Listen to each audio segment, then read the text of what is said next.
So what's going on, YouTube? We're on to review number 19 here, which is Fester's Quest. This game isn't as bad as a lot of people make it out to seem. I wasn't really big on the Addams Family when I was younger, so I was kind of iffy about this one, but once I plugged it in and heard the music and saw that it was by Sunsoft, I was like, well, I'll give it a good fair try. I mean, Sunsoft has always made good games from what I've seen so far on the NES. And once I got it going, it was interesting. I really hate games where I have to tap the button repeatedly, so after about 2 seconds in, I went and grabbed the turbo controller and just held the button down. I mean, I guess that's kind of cheating, but at the same time, I'd rather not mash the hell out of my buttons on the controller.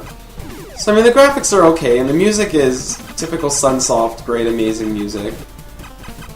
It really adds to the feel of the game. I did have a little bit of fun with it. I mean, I wanted to play it for more than 15 minutes, but it's a really slow-moving action game, and I have to agree with a lot of people who didn't like how Fester moved in this game. He is really slow, and that really drags things along. That really drags things in the game. There's also a couple little problems, like trying to shoot and your bullets keep hitting the wall and you can't shoot any further, as well as how the bullets kind of loop around your enemies, but I mean, those are just things that you have to just play the game a bit and work around. It's not really going to ruin the game for you per se, unless you're that picky. There might be a lot of items, but I kind of figured out what they did pretty quick, so it was just a matter of trial and error. So I don't really need the manual or the internet for this game. Another weird thing is that you're allowed to get hit twice and die.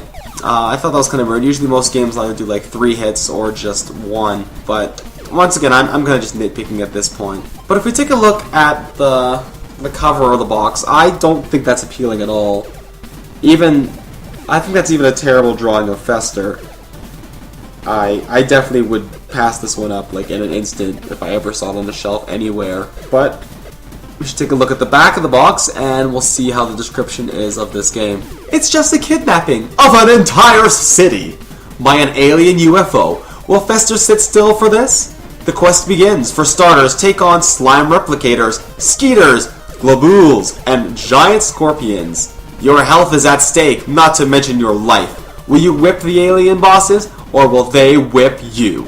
Lucky for you, this is a family affair, and what a family! Find your way to Thing, and help is right at hand. In trouble? Just ring for lunch, and he'll give those aliens trouble with a capital L. The fate of the whole city is in your hands, and we've saved the worst for last. The Addams Family. So the description on the back of the box is pretty good. It's basically about you and the rest of the Addams Family just doing your thing. I don't really have a problem with that at all.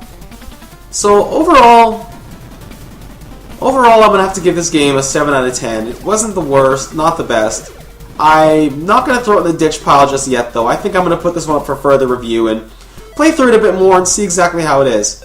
But on that note, I'll see you guys later. Bye.